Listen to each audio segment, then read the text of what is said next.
Vice President Mike Pence tonight says no wall, no deal. This as the president goes to the border himself tomorrow to make the case for the wall. What will he see there? Ed Lavandera is out front. When you cross the bridge from Mexico into El Paso, this is what you see. Thousands of people walking back and forth across the river every day. Life is laid back. No sign of a crisis here. But up and down the southern U.S. border, tension is growing, and many residents feel threatened by the Trump administration's push for a border wall.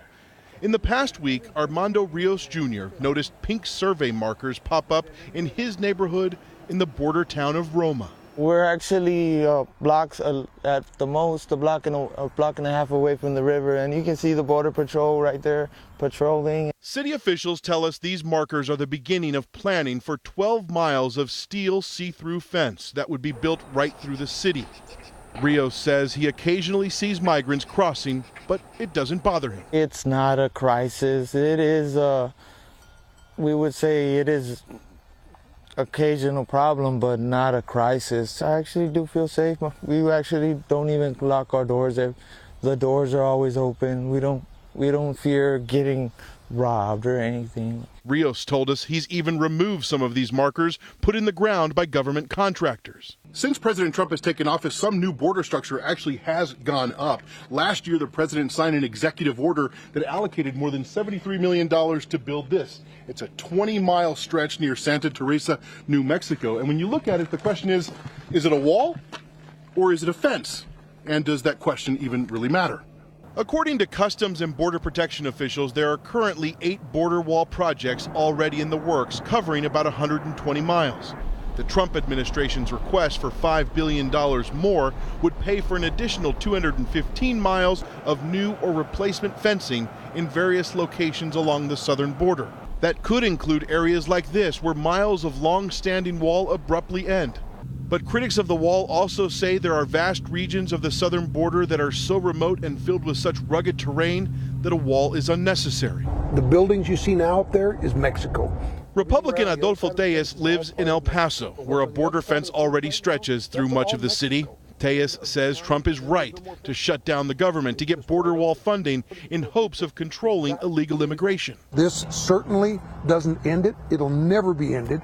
It'll never be stopped completely, but it certainly has slowed it down significantly compared to what it was, before the wall was here. I'm 69 years old, and we've never had any sort of problems at all with these people. Fred Cavazos and his family have owned 64 acres of land in Mission, Texas, along the Rio Grande since the 1950s. They live off the rent money dozens of people pay to live on the water's edge. When they say, well, we need to put a wall here, what do you say to that? It's just money spent. It won't help for us. It's not going to help. The wall is not going to help at all. But construction of a border wall is slated to start in February, which will leave their property sitting in a no man's land between the wall and the river, essentially cut off from the United States. So you're running out of time. Yes. What can you do? You can't fight the government. We'll try. We'll try to stop them and stall a little, but we can stop the government. They'll do what they want to do. It's pretty incredible, Ed, when you look at that report, though, give people a sense of, you're literally giving up territory of the United States to put a wall up. You're taking that away from people who own it, who live there. It's incredible. And you've got the president going down there tomorrow. He says he doesn't want to go, but he's going. He picked the Rio Grande Valley. Why?